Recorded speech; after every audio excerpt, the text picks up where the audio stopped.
a 1.5 degrees Celsius global temperature rise above pre-industrial levels. 50% chance. So a 50% chance, a statistical flip of a coin. Would any one of you step onto a plane if you knew it had a 50% chance of crashing? More to the point, would you put your children on that flight? So thank you so much for your kind attention, and hopefully we'll have some questions. Oh, thank you very much, Jerry. That was it was really outstanding. Maybe it was too outstanding. I study this topic a lot, and nevertheless, hearing it this way and all the brutal truths is somewhat crushing. Yes. So I invite, or Jerry invited people who have questions. Let's see, there's people in chat. I don't know what's going on in the chat. Should I stop screen sharing? Uh, Oh, there I am. Okay, I stopped screen sharing. yeah, I guess when it's necessary, if you want to show something. So I don't know, I can read some of the chat material. Go right ahead. Not having read it, I don't know. Yeah, why don't you? I don't see any clear messages here. You always talk about getting rid of the cattle, getting rid of beef.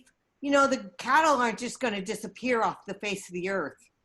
What are you going to do with the cattle? Are we now going to have them as pets?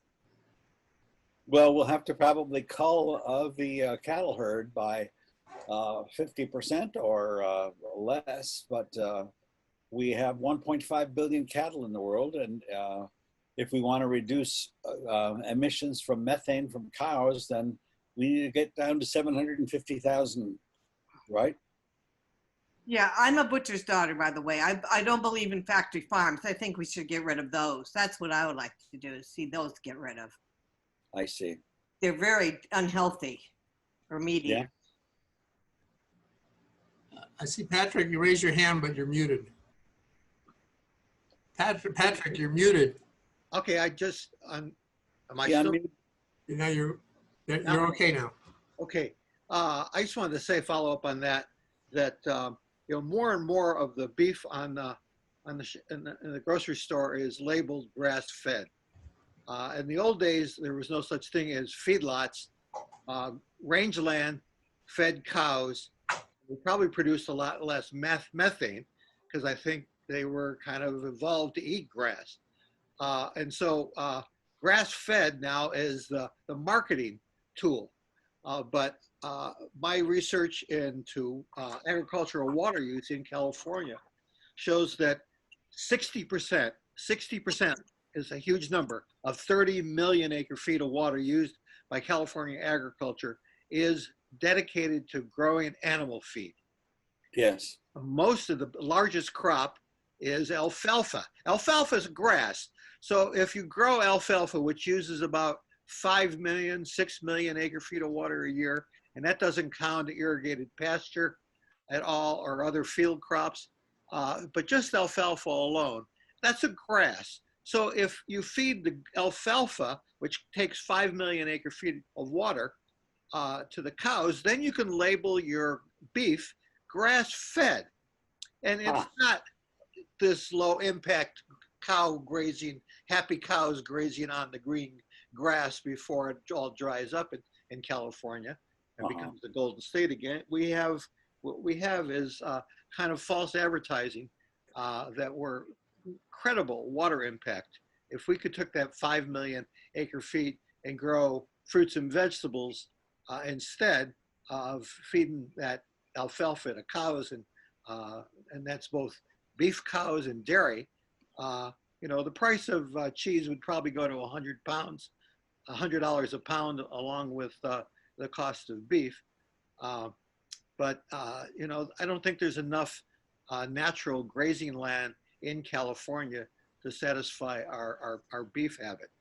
And you know, so you know, we just have to be aware of this marketing ploy that's currently in place.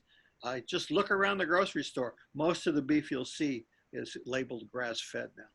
You know, if you think about from the market point of view, yes, the price of cheese would go up. But if you think about it from the point of view of rationing, then we're back to World War II, and where you have an allotment, the prices can be fixed, and poor people don't have to be priced out of the market of cheese and beef and dairy, because everybody in rationing, we eliminate class differences, and people have just the same allotment. Whether you were poor or rich, you had so much sugar that you could get in World War II. So I think, I'm surprised that the environmental movement hasn't talked more about it.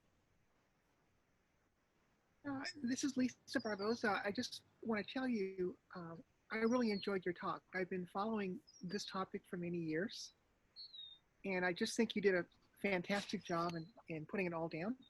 But what I wanted to ask you is, this is kind of a realpolitik kind of question. Yes. And the realpolitik part of the question is that we're entering what looks to be a depression type of shock to the economy. We're looking at trillions of dollars of national debt being added. I look at this as good news. Maybe we'll have less emissions, less spending, but given the economic backdrop in the government, what do you think the chances are of spending the kind of money that we obviously need to spend to make all this happen? And that's my question. Well, in my book, I struggled with that question, and a great deal of the financing of global warming is very easily deferred, first of all, through bonds. Yeah. Okay. So, I mean, we have 30-year bonds. We can have a green bond. We can finance a lot of this $27 trillion expenditure globally. Remember World War II. In World War I, we didn't finance World War I, and America spent like $37 million, or maybe I forgot it, but it was a large amount of money. But in World War II, the expenditures were much less because people bought savings bonds, yes, and they deferred. They had 30 and 40-year bonds where they would finance these operations. So I think the financing of these radical measures is all very doable, and I don't think it requires a depression at all. We may be facing a depression. I'm not denying that, but I don't think. I think the structure of international finance and bond creation could indeed finance all of these ambitious projects. Thank you. Jerry, this is Ray Sunby. I want to thank you for your talk. I agree with everything you said about the seriousness of the problem, and I think we do need very drastic solutions. One point I want to make, though, is that in one point of your talk, you mentioned nuclear, and it was in the context of nuclear fusion, which is most likely so far off that we'll all be extinct if we depend on that. Absolutely. Nuclear fission, however, is the cleanest and safest form of energy, and it's proven technology for 60 years. We have data on this. Why is that such a taboo topic? Well, it isn't in my book. It is in a lot of environmental books. But Bill Gates has invested in a thing called TerraPower, creating safe fusion fission reactors, which are not like Chernobyl, you know, and which are some of them are portable, some are smaller. The chances of a nuclear meltdown are much less.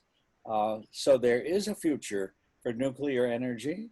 It's not popular, but if you look at it objectively, it is, in fact, I think it was Bill McGibbon who said it has to be in the equation. We have to include nuclear in the equation. Thank you, I agree. Yeah, me too. Any other questions? Well, okay. I feel like I've been through an emotional experience now. Yeah. Thank you very much for the talk, Jerry. And I'm glad you ended up on some sort of upbeat message. I guess the only thing I could add to the questions asked, have you looked into the prospects for restoration of forests, or I've been studying with others the Arctic. Yeah. Say a few words about that. Go ahead. Yeah, drawdown talks about reforestation and afforestation.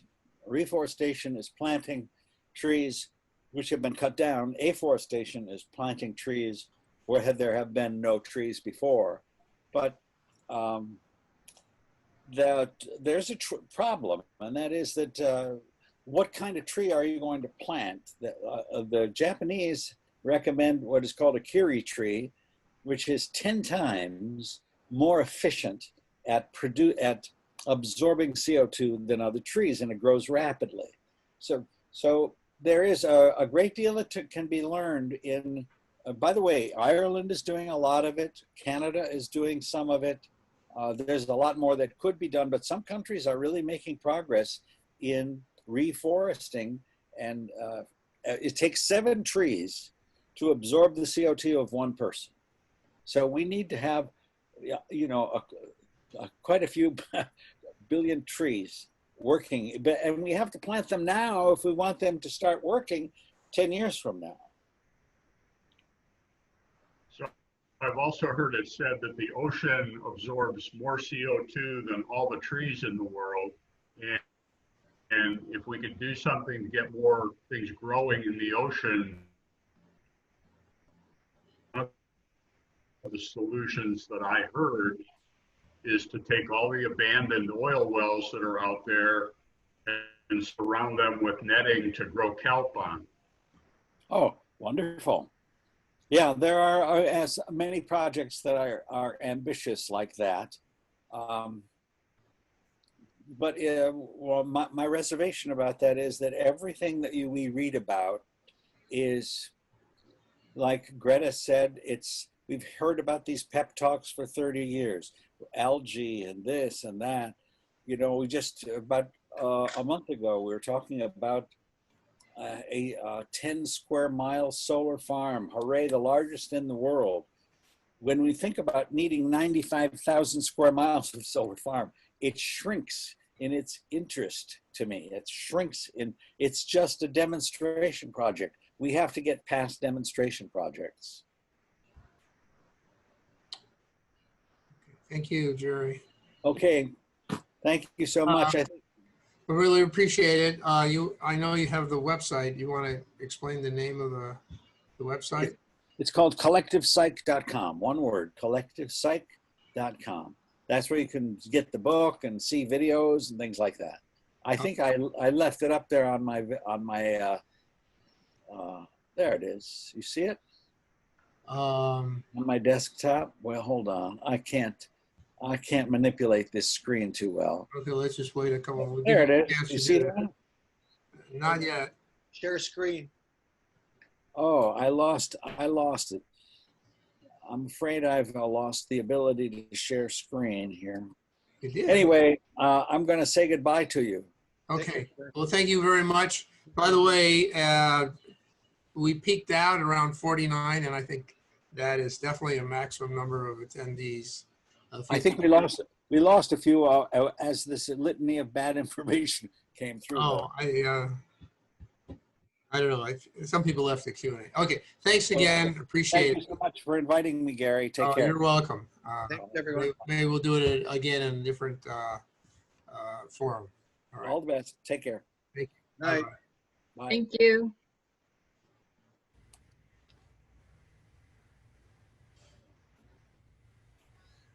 Good night, everybody.